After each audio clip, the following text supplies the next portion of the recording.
काम कैसा आपने ऐसा है वाला कर दिया, नजदियों का मुंह था काला और काला कर दिया, नजदियों का मुंह था काला और काला कर दिया।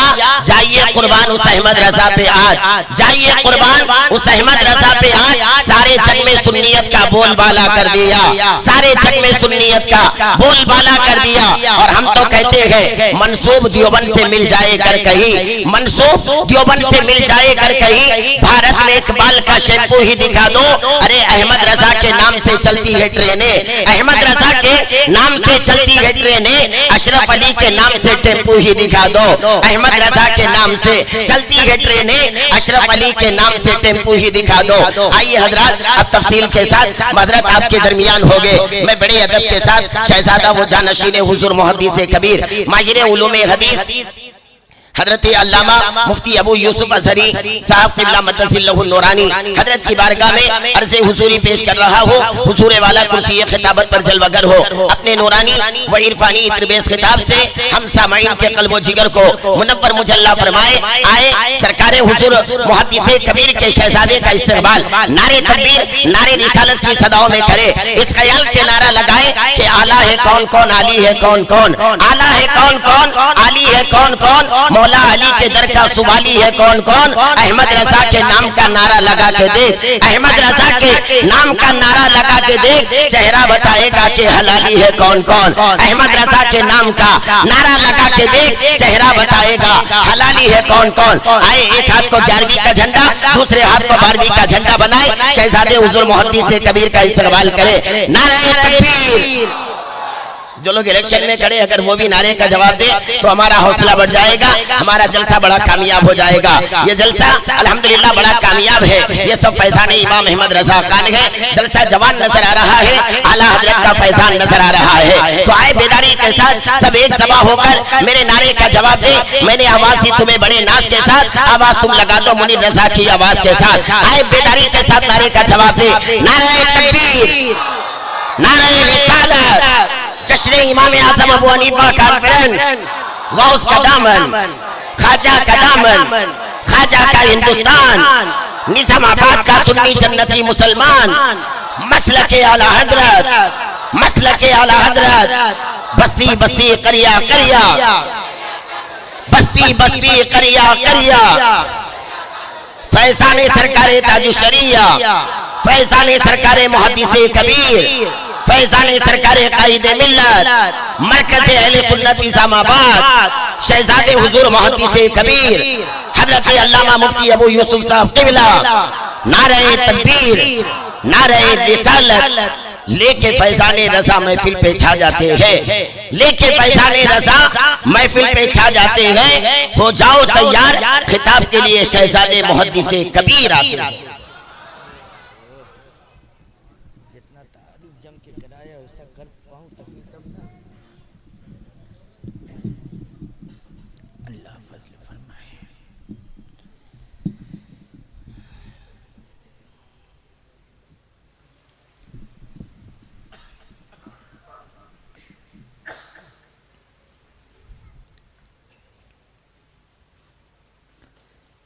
मिंबर नूर पर जलवा अफरोज उलमाए किराम, मुहतरम सामीन हजरात, अस्सलामु अलैकुम व रहमतुल्लाहि व बरकातुहू। अल्हम्दुलिल्लाह अल्हम्दुलिल्लाहिल्लज़ी खलक़स समावाति वल अर्दीन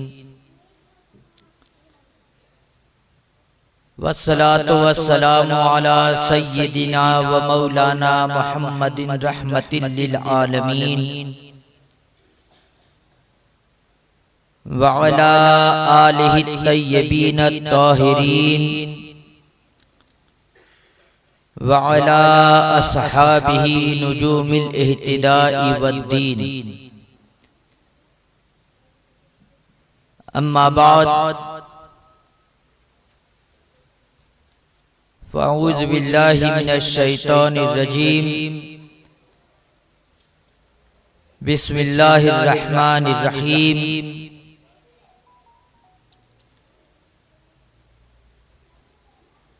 इन्नमा यख्शल्लाह मिन इबादिहिल उलमा। सदक़ल्लाहुल अलीयुल अज़ीम व सदक़ रसूलुहुन नबियुल अमीनुल करीम व नहनु अला ज़ालिका लमिनश शाहिदीन वश शाकिरीन वल्हम्दुलिल्लाहि रब्बिल आलमीन।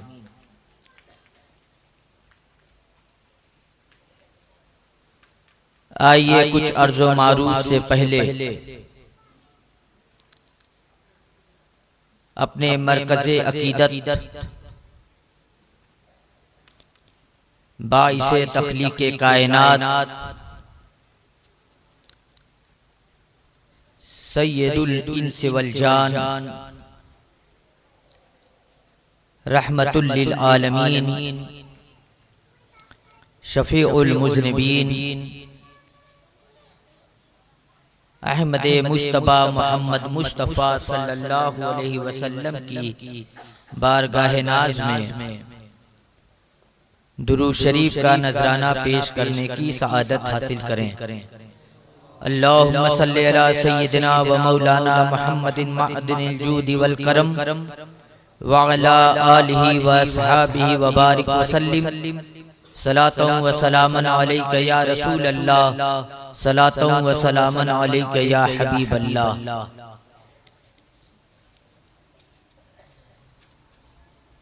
शहर निजामाबाद में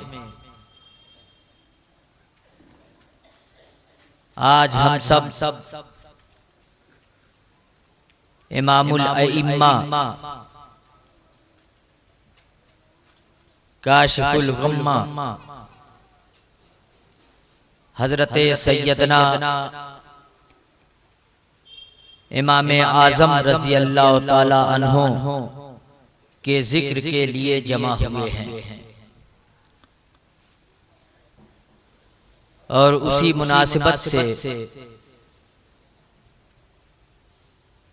दस्तारे आलिमियत और दस्तारे हिब दस्तारे इमामत का भी एहतमाम किया गया है।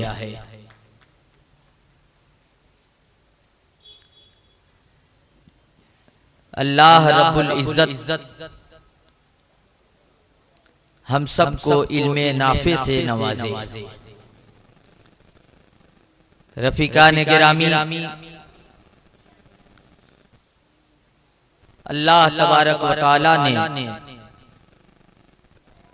अपने बंदों की रहनुमाई के लिए अपने महबूब रसूलों को इस दुनिया में भेजा। अंबियाए किराम तशरीफ लाते रहे,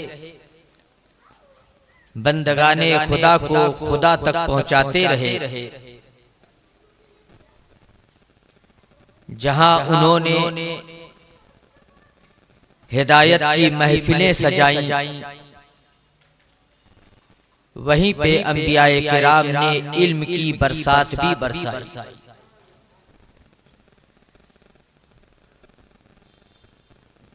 अपनी बारगाह में बैठने वालों को अंबियाए किराम इल्म का मंबा बना दिया करते थे। वो लोग सोहबते अंबिया से जीते जागते मीनारे हिदायत और इल्म के खजाने को तकसीम करने वाले बनकर दुनिया भर में चमकते रहे। अल्लाह रब्बुल इज्जत ने जब अपने आखिरी पैगंबर रसूल कायनात फख्रे मौजूदात अहमद मुस्तफ़ा मोहम्मद मुस्तफ़ा सल्लल्लाहु अलैहि वसल्लम को इस दुनिया में मबऊस फरमाया, तो आपको वो फजाइलो कमालात अता फरमाए कि सारे अंबियाए किराम के फजीलतों के जामे आप रहे। अव्वलीन व आखिरीन का इल्म आपको अता किया गया। जहां आप हिदायत तकसीम फरमा रहे थे वहीं अपने असहाब को इल्म का जाम भी पिला रहे थे।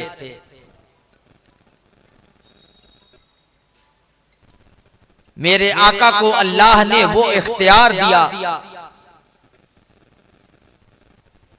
कि आप अगर किसी को घूसा भी मार देते तो उसके सीने में इल्म का समंदर मौजूद हो जाता था। हजरत अबू हुरैरा ने अपने हिफ्ज के कुव्वते हिफ्ज की शिकायत की कि या रसूल अल्लाह, मैं जो आपसे हदीसें सुनता हूं मैं वो याद नहीं रख पाता। तो मेरे आका ने उनके चादर मुबारक में अपने दोनों हाथ की मुट्ठी बनाकर डाल दिया और इल्म का वो खजाना और कुव्वते हाफिजा वो अता किया कि उसके बाद हजरत अबू हुरैरा इरशाद फरमाते हैं कि उसके बाद मैं नबी करीम सल्लल्लाहु अलैहि वसल्लम की सुनी हुई एक बात भी न भूल सका। हजरत अली के सीने मुबारक पर एक घूसा रसीद फरमाया और दुआ फरमाई, ऐ अल्लाह इन्हें शरीयत का इल्म अता फरमा, इल्म और हिकमत से इनके सीने को भर दे। तो उसके बाद हजरत अली कर्रमल्लाहु वजहुल करीम इरशाद फरमाते हैं कि मेरे सामने मुश्किल से मुश्किल मसला और मुकद्दमा आया, लेकिन उसके हल करने में मुझे जरा भी झिझक महसूस न हुई। ये मेरे आका के एक घूसे का कमाल है कि मेरे आका ने एक घूसा मेरे सीने पर रसीद किया है तो वो घूसा दुनिया को देखने में लग रहा है, लेकिन हकीकत यह है कि उस इल्म का समंदर था। मेरे आका सल्लल्लाहु अलैहि वसल्लम ने हजरत अब्दुल्ला इब्ने अब्बास के लिए दुआ फरमा दी, अल्लाहुम्मा अल्लिमहु इल्मल किताब व फक्किहु फिद्दीन। ऐ अल्लाह इन्हें किताब का इल्म अता फरमा, व अल्लिमहु तावील कुरान और कुरान के असरार और रुमूज का इल्म इन्हें अता फरमा और इन्हें दीन का फकीह बना। तो उसके बाद हजरत अब्दुल्ला इब्ने अब्बास फरमाते हैं कि अगर मेरे ऊंट की नकील भी गुम हो जाए तो मैं उसे अल्लाह की किताब कुरान मजीद में तलाश कर लिया करता हूं। जरा सोचिए, मेरे आका ने जिसके लिए जो दुआ फरमा दी, मेरे आका ने जिसको सीने से लगा के इल्म अता कर दिया, वो इल्म का मीनारा और इल्म का पहाड़, इल्म का समंदर और ऐसा इल्म में बेमिसाल रहा कि उसके हम असर में वैसे इल्म वाले मिलते नहीं। एक बार मेरे आका करीम सल्लल्लाहु अलैहि वसल्लम की बारगाह में उनके जानिसार सहाबाए किराम का जम्मे गफीर मौजूद है। मेरे आका सल्लल्लाहु अलैहि वसल्लम हजरत सलमान फारसी की तरफ इशारा करके इरशाद फरमाते हैं, लौ कानल इल्मु इंद सुरैया लतनावलहु रजुलुन मिन अहले फारस। अगर इल्म सुरैया पर भी हो तो अहले फारस का एक शख्स उसे हासिल कर लेगा। और हजरत सलमान फारसी के पीठ पर आप हाथ रखते हैं कि वो हजरत सलमान फारसी की नस्ल से होगा अगर इल्म सुरैया पर हो। और रिवायतों में ईमान भी आया है, दीन भी आया है। गर्ज की कई एक चीजें ताबीरात मुख्तलिफ हैं, लेकिन सबका हासिल यह है कि अबनाए फारस में एक ऐसा शख्स जरूर होगा जो इल्म हो या ईमान हो या दीन हो। अगर सुरैया की बुलंदियों पर होगा तो वो उसे जमीन पर ले आएगा। सारे मुहद्दिसीन, सारे मुफस्सिरीन, सारे शारहीन इस हदीस की तफसीर करते हुए तशरीह करते हुए यही फरमाते हैं कि जिस तरीके से उलमा का इस बात पर इख्तिलाफ है कि मदीने के आलिम में जो हदीस में फरमाया गया कि मदीने में सबसे बड़ा आलिम जो होगा तो वो हजरत इमाम मालिक को कहते हैं, इसी तरीके से सबका इत्तेफाक है कि इसमें अबनाए फारस से मुराद इमाम आजम अबू हनीफा की बात है। जरा सोचिए, इमाम आजम के बारे में तो मेरे आका ने इरशाद फरमाया, और मेरे आका जिसके लिए जो इरशाद फरमा दे उसे दुनिया की कोई ताकत रोक नहीं सकती है, टाल नहीं सकती है। मेरे आका का फरमाना गोया ये अल्लाह का इरशाद फरमाना है कि मेरे आका अपनी ख्वाहिशात नफसानी से कुछ नहीं कहते, जो कहते हैं वो वही इलाही। जरा सोचिए, जमाना गुजरता गया, एक वो वक्त भी आया कि जब हजरत इमाम आजम अबू हनीफा रजी अल्लाह ताला अन्हो इस खाकदाने गीती पर तशरीफ लाए। मुअर्रिखीन का इस बात पर इत्तेफाक है कि इमाम आजम अबू हनीफा की पैदाइश सन 80 हिजरी में हुई। आप कुछ तालीमात हासिल करने के बाद चूंकि खानदान के एतबार से आप बड़े ताजिर के घराने में पैदा हुए थे, तिजारत की तरफ आपका मशगला रहा, आप तिजारत ही में मसरूफ रहे। इरशाद फरमाते हैं कि एक रोज मैं बाजार से गुजर रहा था कि हजरत आमश रजी अल्लाह ताला अन्हु से मुलाकात हो गई। उन्होंने पूछा, ए बेटे कहां जा रहे हो? आपने अर्ज की, हुजूर मैं दुकान पर जा रहा हूं तिजारत के लिए। हजरत आमश ने फरमाया, मेरा ये मतलब नहीं है, मेरे पूछने का ये मतलब था कि तुम किस आलिम की बारगाह में इल्मे दीन को हासिल करने के लिए जा रहे हो। लेकिन इमाम आजम ने अपने जाने का मकसद बताया कि मैं बाजार जा रहा हूं ताकि तिजारत कर सकूं।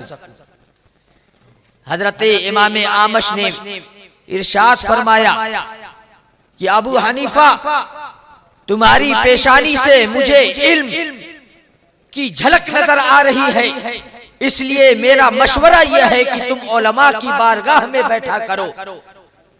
फरमाते हैं कि इमाम आमश की ये बात मेरे दिल में घर कर गई।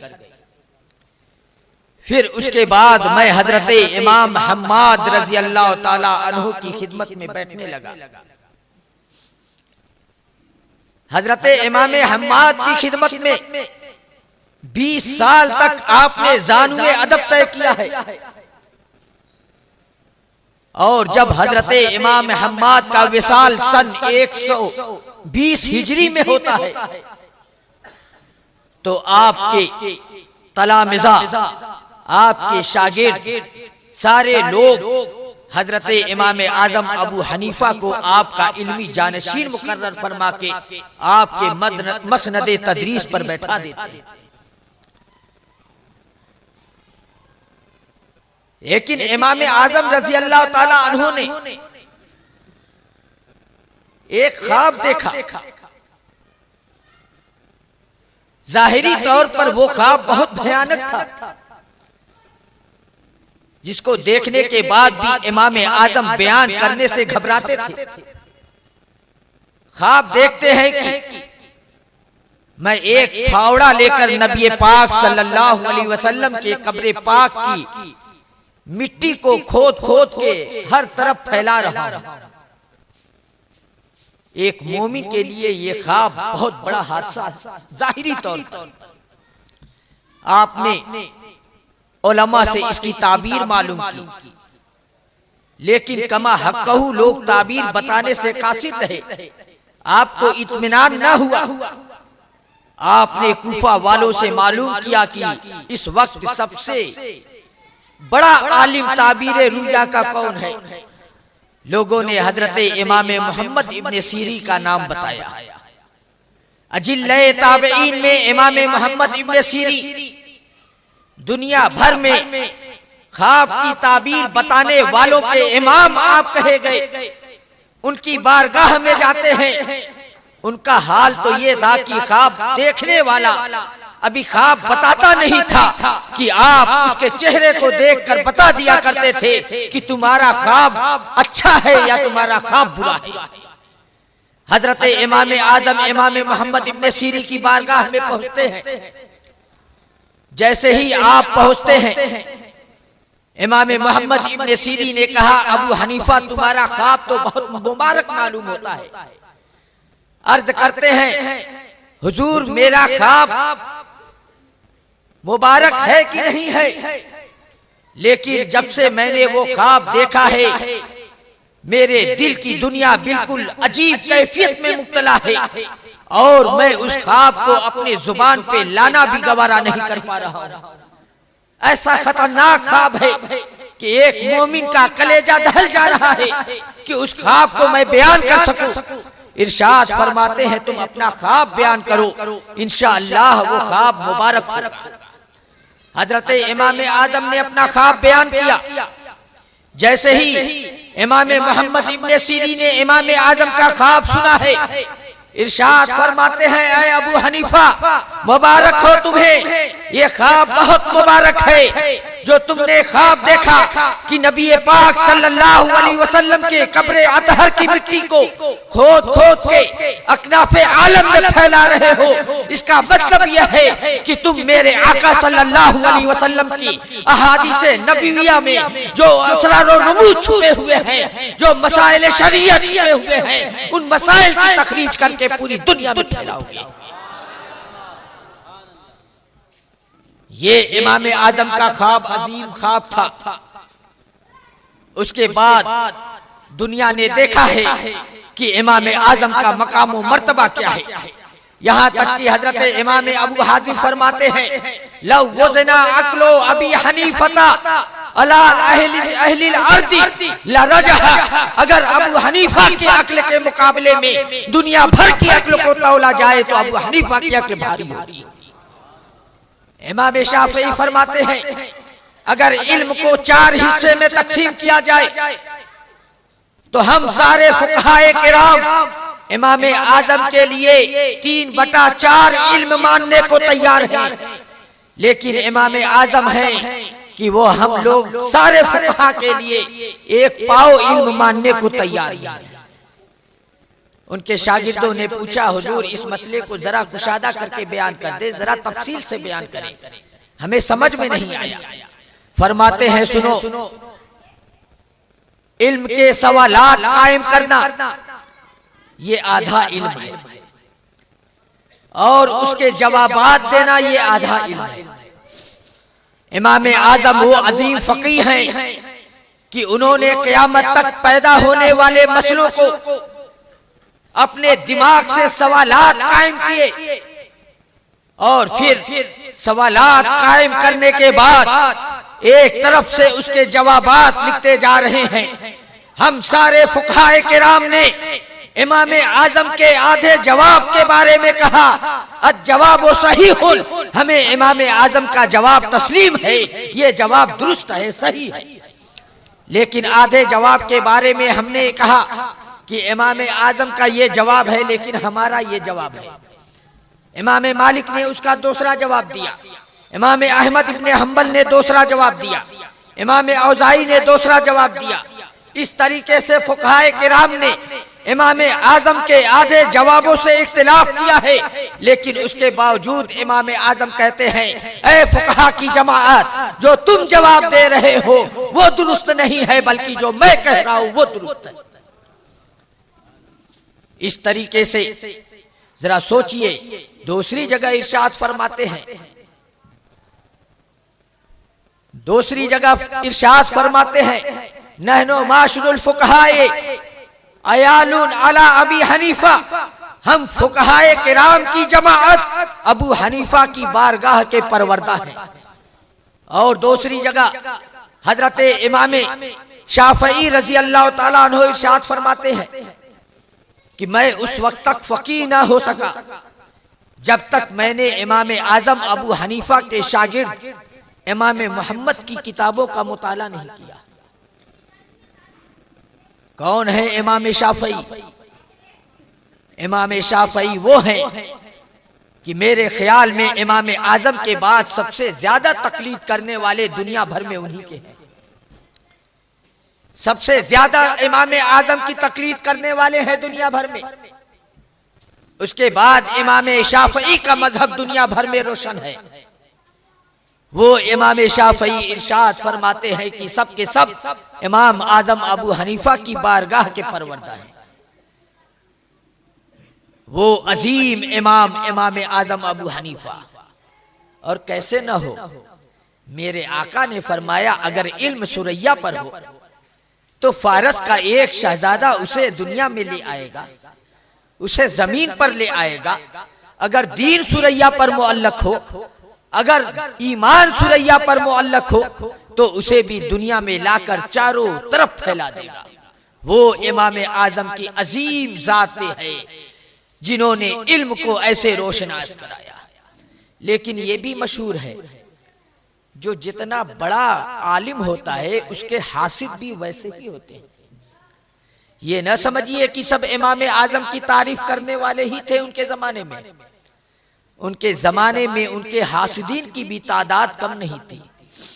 यहां तक कि बड़े बड़े अइम्मे किराम और अइम्मे अहले बैते अतहार को भी लोगों ने इमाम आजम की तरफ से बदगुमान कर रखा था। आपने बहुत बार सुना होगा इमाम मोहम्मद इब्ने बाकिर इब्ने अली इब्ने हुसैन इब्ने अली रजी अल्लाह ताला अन्हु मजमईन, जो हजरत इमाम मोहम्मद बाकिर हजरत इमाम ज़ैनुल आबिदीन के शहजादे हैं, वो हजरत सैयदना इमाम हुसैन के शहजादे हैं, वो हजरत अली करमल्लाहु वजहुल करीम के शहजादे हैं। उन्हें भी हजरत इमाम आजम के बारे में गलत मालूमात दे दी गई। एक बार इमाम आजम हज करने के लिए तशरीफ ले गए। आप जब बैतुल्लाह शरीफ का तवाफ करने के बाद देखते हैं कि मकाम इब्राहिम पर इमाम मोहम्मद बाकिर रजी अल्लाह ताला अन्हु जलवा अफरोज है। उनकी दस्तबोसी के लिए हाजिर हुए। सलाम अर्ज करने के बाद दस्तबोसी फरमाते हैं, इमाम बाकिर फरमाते हैं कि कौन हो, क्या नाम है तुम्हारा? अर्ज करते हैं अबू हनीफा। फिर हजरत इमाम बाकिर पूछते हैं कौन अबू हनीफा? क्या वही अबू हनीफा तो नहीं जो बगदाद का रहने वाला है? चूंकि इराक को बगदाद कहते थे, कोई बगदाद से ये ना समझे आज जैसे बगदाद कैपिटल है इराक का, तो उस जमाने में भी बगदाद वैसे ही था। नहीं, बगदाद ये पूरा मुल्क कहलाता था, जिसमें कूफा, बसरा, ये सब, नजफ, जो भी ये सब आते थे उसमें। तो अर्ज करते हैं हुजूर हूं तो वही मैं। हजरत इमाम बाकिर फरमाते हैं सुना है कि तुम रसूल पाक सल्लल्लाहु अलैहि वसल्लम की हदीसों के मुकाबले में अपनी अक्ल पे ज्यादा इत्मीनान करते हो और उसके मुताबिक तुम फतवा देते हो। अर्ज करते हैं हुजूर हूं तो मैं वही, लेकिन मेरे बारे में आपको गलत बताया गया है। फिर हजरत इमाम आजम ने चंद मिसालें पेश की। अर्ज करते हैं हुजूर मैं कुछ मसले आपके सामने रखना चाहता हूं, उसके बाद आप मेरे बारे में फैसला कीजिएगा। अर्ज करते हैं हुजूर ये बताइए लड़का ज्यादा मजबूत है या लड़की मजबूत है? फरमाते हैं लड़का मजबूत है, लड़की कमजोर है।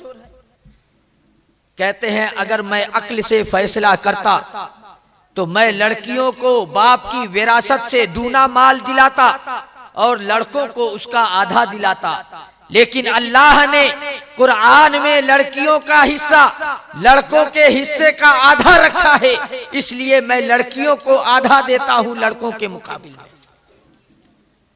दूसरा मसला अर्ज करते हैं हुजूर ये बताइए कि पेशाब ज्यादा नापाक है या मनी ज्यादा नापाक है? इरशाद फरमाते हैं कि पेशाब ज्यादा नापाक है। तो हजरत इमाम आजम अर्ज करते हैं, अगर मैं अपनी अक्ल से फतवा देता तो मैं ये फतवा देता कि जब जब आदमी पेशाब करे तो गुस्ल करे, उसके ऊपर गुस्ल वाजिब है। लेकिन फतवा मैं यही देता हूँ कि मनी के निकलने से गुस्ल वाजिब है, क्योंकि मेरे आका ने यही हुक्म दिया है। फिर तीसरा मसला अर्ज करते हैं, हुजूर ये बताइए कि नमाज ये अफजल इबादत है या रोजा अफजल इबादत है? हजरत इमाम बाकिर फरमाते हैं कि नमाज ये सबसे अफजल तरीन इबादत है। हजरत इमाम आजम अर्ज करते हैं, अगर मैं अपनी अक्ल से फैसला करता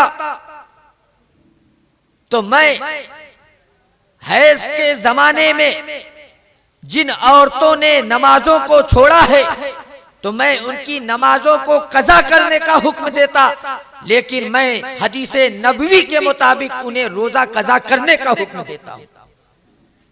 जब हजरत इमाम आजम ने ये बातें अर्ज की है तो उसके बाद इमाम मोहम्मद बाकिर रजी अल्लाह ताला अन्हु खड़े हो जाते हैं।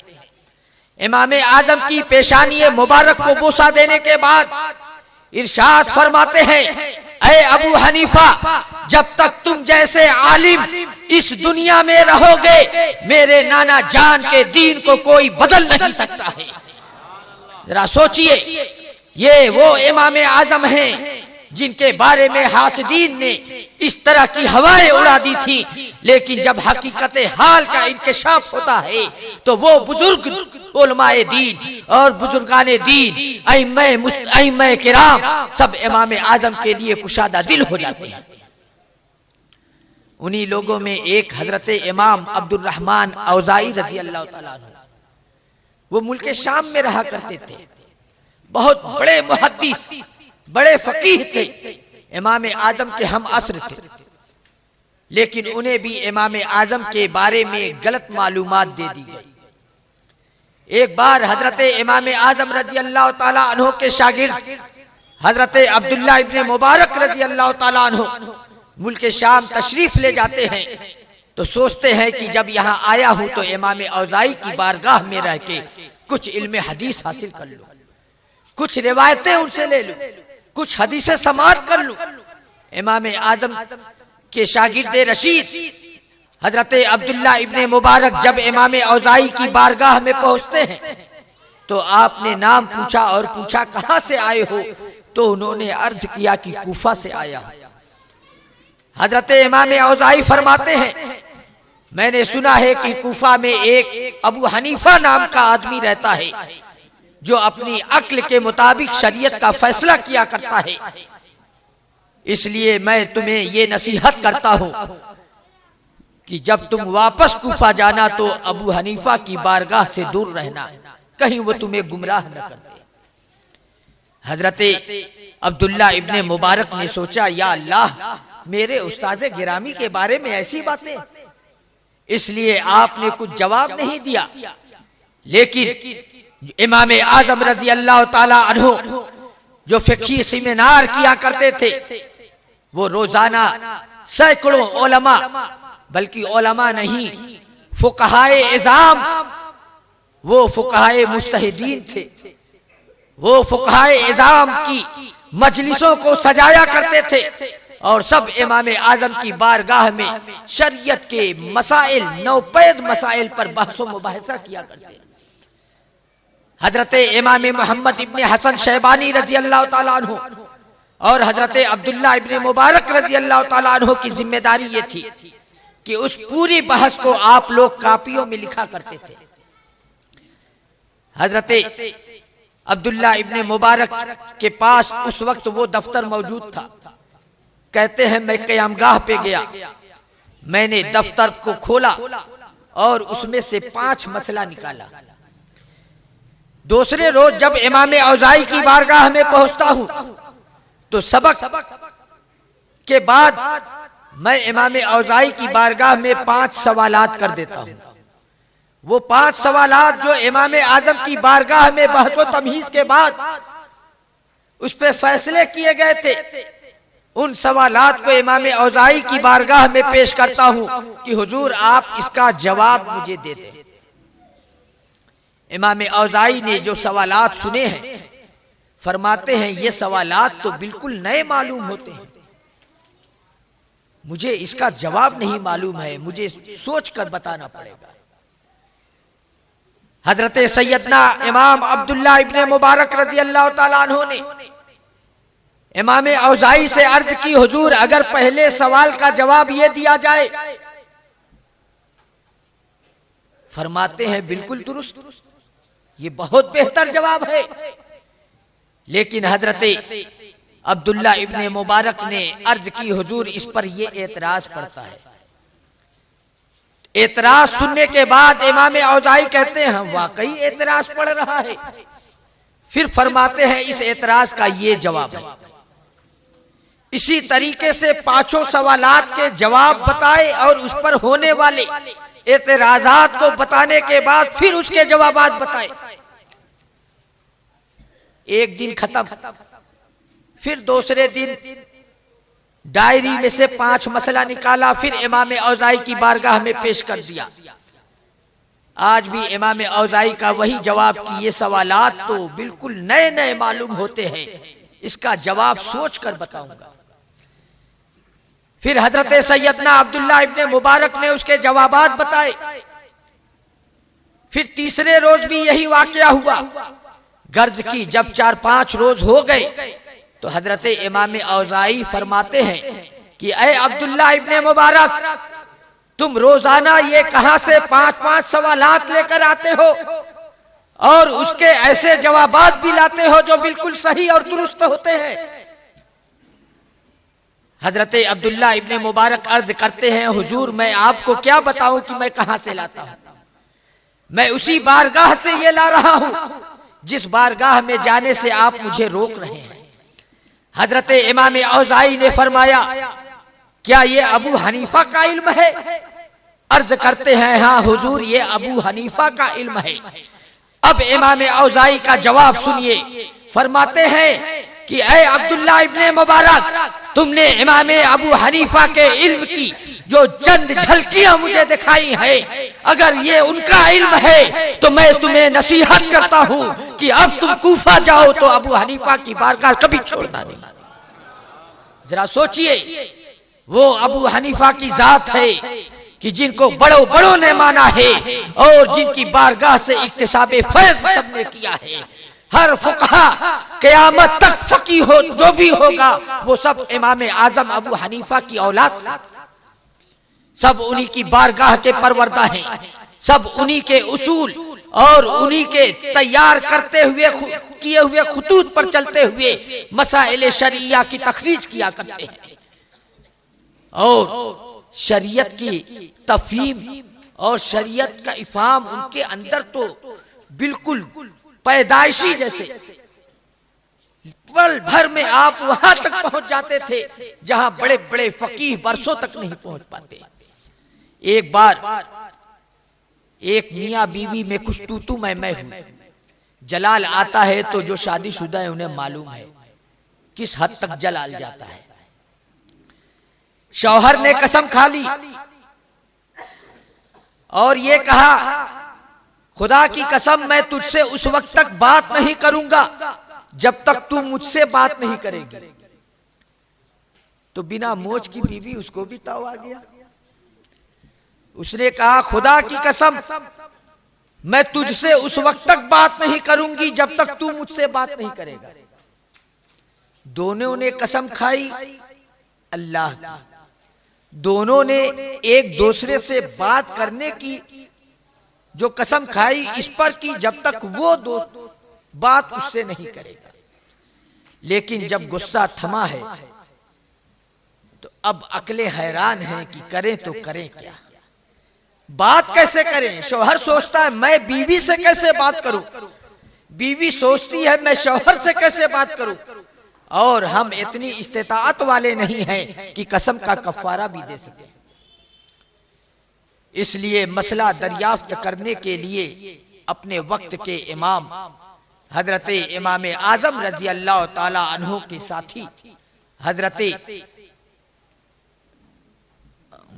क्या नाम, बहरहाल का नाम क्या था, हजरते इमाम सुफियान सौरी की बारगाह में पहुंचते।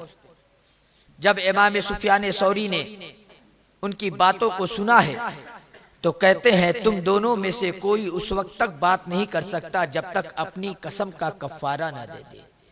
किसी एक को तो कसम का कफ्फारा देना ही पड़ेगा।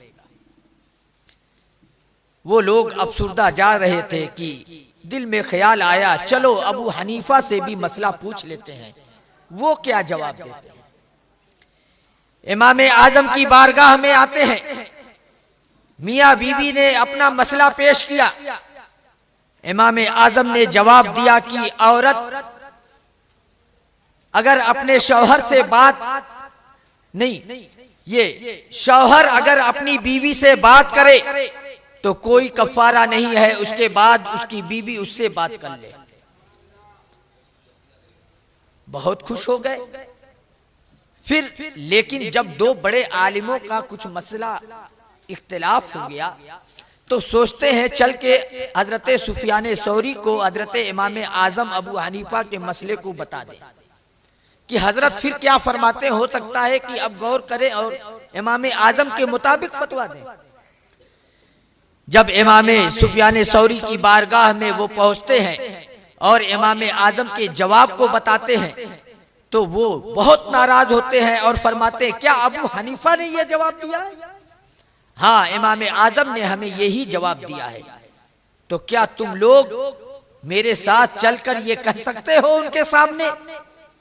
हजरत इमाम सुफियान सौरी उन दोनों को लेकर इमाम आजम की बारगाह में आ गए और आते ही आप जलाल फरमाते हुए इरशाद फरमाते हैं, ऐ अबू हनीफा तुम लोगों को गलत मसले क्यों बताते हो? हजरत इमाम आजम ने पूछा, हुजूर क्या गलत मसला बताया, वाकया क्या है? कहते हैं ये दोनों मियाँ बीवी हैं, इन दोनों ने कसम खाई है और आपने कहा अगर शौहर इससे बात करे तो कसम नहीं टूटेगी और उसके बाद बीवी बात कर ले। फरमाते तो सही मसला बताया मैंने। फरमाते हैं हजरत इमाम सुफियान सौरी कैसे सही मसला है? हजरत इमाम आजम ने शौहर से फरमाया बताओ तुमने क्या कसम खाई? शौहर ने कहा हुजूर मैंने कसम खाई कि खुदा की कसम मैं तुझसे उस वक्त तक बात नहीं करूंगा जब तक तू मुझसे बात नहीं करेगी।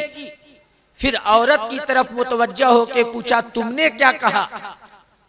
तो औरत ने कहा मैंने कसम खाई कि जब तक तू मुझसे बात नहीं करेगा।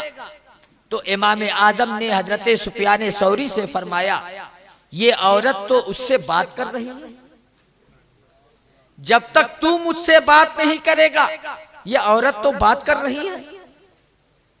तो उसका अब ये कह रही कि मैं तुझसे बात नहीं करूंगी, तो ये अगर पहले बात करेगी तब तो कफारा है, लेकिन अब शौहर पहले बात करेगा तो कफारा नहीं है। हजरत सुफियान सौरी ने फरमाया ऐ अबू हनीफा जहां तक बरसों में हमारी अक्लें नहीं पहुंच पाती हैं, पल भर में तुम्हारी अक्ल वहां तक पहुंच जाया करती है। ये हजरत इमाम आजम अबू हनीफा की अक्ल मुबारक है। जरा सोचिए इमाम आजम के जलवे कितने हैं, उनके इल्म का लोहा सारी दुनिया के उलमा ने माना है और सबने उनसे इक्तिसाबे फैज किया है। अपने हों बेगाने हों, उनके हासिदीन हों या उनके मदे सताइश करने वाले हों, सब इमाम आजम अबू हनीफा की बारगाह के से इक्तिसाबे फैज करते रहे, इक्तिसाबे इल्म करते रहे। एक बार इमाम अबू यूसुफ रजी अल्लाह ताला अन्हु ने सोचा, जो इमाम आजम रोजाना फिकी सेमिनार करते हैं और जब मसले की तनकीह होने के बाद उसको फैसला किया जाता है तो उस जवाब को जरा मैं कूफा और बसरा के उलमा के पास ले जाकर उस पर एतराजात कायम करवाऊं, देखूं इमाम आजम इसका क्या जवाब देते हैं, या ये मसला बिल्कुल मुनक्का हो जाए, बिल्कुल तनकीह हो जाए। एक रोज ले जाकर सबकी के पास मसले की तहकीक कराते हैं, फिर इमाम आजम की बारगाह में आते हैं, अर्ज करते हैं हुजूर जो कल मसला फैसल हुआ था उस मसले पर ये एतराज पढ़ते हैं। इमाम आजम ने सारे एतराजात के जवाब दिए और फिर इरशाद फरमाया, ऐ अबू यूसुफ सुन लो, सारे कूफा और बसरा के आलिमों का इल्म मेरी निगाहों के सामने है। ये इमाम आजम का इल्म है। सारे बसरा और कूफा के उलमा का इल्म इमाम आजम के सामने है और वो आप सवाल का जवाब मुनक्कह करते हैं और इतना शानदार जवाब देते हैं कि अब उस पर एतराजात की कोई गुंजाइश नहीं बाकी रहती। ये तो इल्म का मकाम है। साहिबे कश्फ कैसे थे? कश्फ भी अल्लाह ने इतना अजीम अता फरमाया कि लोगों के गुसाले को देखकर बता देते थे कि किस गुनाह को करके आ रहा है।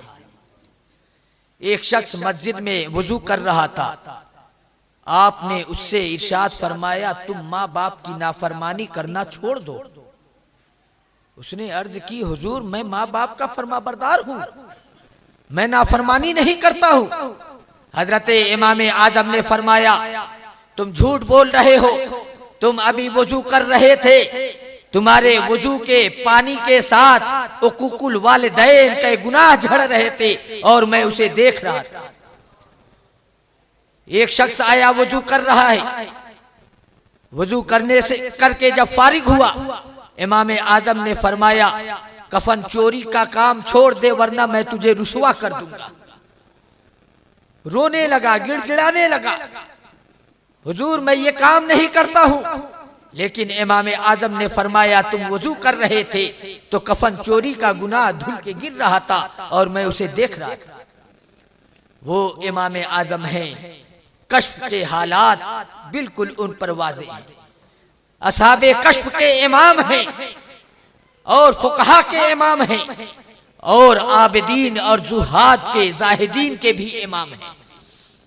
जुहद व तकवा, इबादत और रियाजत में भी आप इमाम हैं। जुहद व तकवा का तो ये आलम है कि आप कपड़े का कारोबार करते हैं। एक जब आपके कपड़े मार्केट में पहुंच जाते थे तो उस कपड़े को लेने के लिए लूट हो जाती थी और चंद घंटों में पूरा माल आपका मार्केट में बिक जाता था। उसके ग्राहक इतने बड़े बड़े होते हैं। एक बार आपने अपने गुलाम को कपड़ों का गट्ठर, एक गट्ठर सालिम कपड़ों का और एक वो गट्ठर था जिसमें कुछ न कुछ ऐब था, देकर भेजा और ये नसीहत कर दी कि ये जो गट्ठर है इसमें ऐबी कपड़े हैं, इसको बेचते वक्त इसके ऐब को ग्राहकों को, खरीदारों को बता देना ताकि ये पैसा सही हो जाए और खरीदार इसके ऐब पर मुत्तला होकर खरीदे। जब यमन में आपका कपड़ा गया है, लोगों को मालूम हुआ कि अबू हनीफा के कारखाने का कपड़ा आया है। इतनी भीड़ जमा हुई कपड़ा के खरीदारों की कि उसमें गहमा गहमी में उस गुलाम को याद ही न रहा कि ये कपड़े का गट्ठर जो है वो ऐबी कपड़ों का है, उसको भी उसने सही सालिम कपड़ों के गट्ठर के साथ बेच दिया। जब वापस आया गुलाम, हजरत इमाम आजम ने पूछा ये बताओ कि जो ऐबी कपड़ों का गट्ठर था क्या तुमने उसके ऐब पर खरीदारों को मुत्तला फरमाया किया? उसने कहा हुजूर वो तो मेरे ज़हन से बात ही निकल गई, इतनी भीड़ हो गई कि गहमा गहमी में ये बात मैं बताना भूल गया। अब इमाम आजम का तकवा देखो। इमाम आजम इरशाद फरमाते हैं कि जितना तुमने माल कमाया है वो सारा माल राहे खुदा में सदका कर दो, अबू हनीफा के लिए एक दिरहम भी जायज नहीं है। सिर्फ एक गट्ठर का पैसा निकाल देते काफी होता, लेकिन क्या पता उस कपड़े का जो दाम है वो इसमें रह जाता तब। ये इमाम आजम का तकवा है कि जिसमें शुबहा जरा पड़ गया उसे भी छोड़ दिया। इबादत और रियाजत, अल्लाह अकबर, उनके बारे में मशहूर है। हर रात आप एक कुरान खत्म किया करते थे। बल्कि ये भी है कि एक पांव पर खड़े होकर आधा कुरान पढ़ते और दूसरे पांव पर खड़े होकर के आधा जुज़े सानी जो आधा वो पढ़ते। इस तरह से मुकम्मल कुरान खत्म करते। आपका एक पड़ोसी यहूदी था, उसका बच्चा छत पर से देखता था कि इमाम आजम अबू हनीफा के छत पे कोई सुतून खड़ा रहता है। रात के वक्त कोई एक सुतून रहता है। जब इमाम आजम का विसाल हो गया, वो बच्चा छत पे चढ़ता है तो वो सुतून नजर नहीं आता। अपने बाप से पूछता है कि अब्बा, अबू हनीफा के छत पर एक सुतून मैं रात में देखा करता था, आज वो सुतून नजर नहीं आ रहा है, वो सुतून गया कहाँ? उसके बाप ने कहा, ऐ बच्चे, वो कोई सुतून नहीं था, वो अबू हनीफा थे जो अपने रब की इबादत किया करते थे और तुम उसे सुतून समझा करते थे। और आप लोगों की अक्ल ऐसे खोल दिया करते थे कि हकीकत और हिदायत उस पर बिल्कुल वाज़ेह हो जाती। एक राफजी आपका पड़ोसी था। आजकल राफजियों का बड़ा जोर चल रहा है। तो एक राफजी आपका पड़ोसी था। हजरत अबू बकर सिद्दीक, हजरत उमर और हजरत उस्मान गनी को तो यहूदी कहता था। वो हजरत उस्मान गनी को यहूदी कहता था। इमाम आजम उसकी बात का जवाब नहीं देते थे। एक रोज वो बीमार हुआ, उसकी इयादत के लिए गए और उससे कहते हैं, तुम्हारी एक जवान बेटी है, मेरी नजर में एक बहुत अच्छा रिश्ता आया है। वो लड़का आलिम है, हाफिज कुरान है। उसने कहा, बड़ा अच्छा है। जब लड़का आलिम और हाफिज कुरान है तो मुझे यह रिश्ता मंजूर है। लेकिन इमाम आजम ने फरमाया कि मगर उसमें एक ऐब है। उसने कहा, इतनी सारी खूबियां अगर बच्चे में हो और एक ऐब है तो उस ऐब की कोई गिनती नहीं है, खूबियां देखी जाएंगी। लेकिन इमाम आजम ने फरमाया, ऐब सुन लो, फिर उसके बाद जो चाहे फैसला करना। इमाम आजम ने फरमाया, लेकिन बच्चा जो लड़का है वो यहूदी है, वो लड़का यहूदी है। जब इमाम आजम की ये बात उस राफजी ने सुनी है तो उसे बड़ा गुस्सा आया। उसने कहा, अबू हनीफा, तुम्हें शर्म नहीं आती है? मैं अपनी बेटी का निकाह किसी यहूदी से करूंगा। इमाम आजम ने पलटकर जवाब दिया, तुम्हें अपनी बेटी का निकाह करते हुए यहूदी से शर्म आती है? फिर तुमने ये कैसे सोच लिया कि रसूल पाक सल्लल्लाहु अलैहि वसल्लम ने अपनी दो शहजादियों का निकाह किसी यहूदी से किया? ये सुनते ही उसकी अक्लें खुल गई। फौरन इमाम आजम के कदमों पर गिर पड़ा और उसने तौबा की। इस तरीके से उसने सुन्नियत को कबूल किया। अगर उसे दलाइल से समझाते तो नहीं समझ में आता, लेकिन ऐसे समझा दिया। इमाम आजम जो है हालात को भी परखा करते थे, किसकी किस तरह से इस्लाह की जा सकती है ये इमाम आजम खूब जानते थे। इस तरीके से आपने लोगों में हिदायत को तकसीम किया है। इल्म का खजाना आपने क़यामत तक के लिए तकसीम किया और ऐसा खोल दिया है इल्म का खजाना कि रहती दुनिया तक उलमा उनकी बारगाह से इक्तिसाबे इल्म किया करते हैं। और इमाम आजम के फज़ाइल व कमालात तो इतने हैं कि हम और आप उनके फज़ाइल व कमालात तक कमा हक़्क़हू पहुंच ही नहीं सकते। जितना किताबों में आता है उतना पढ़ ले, उतना सुन ले, तब भी आप इमाम आदम के बारे में सबसे ज्यादा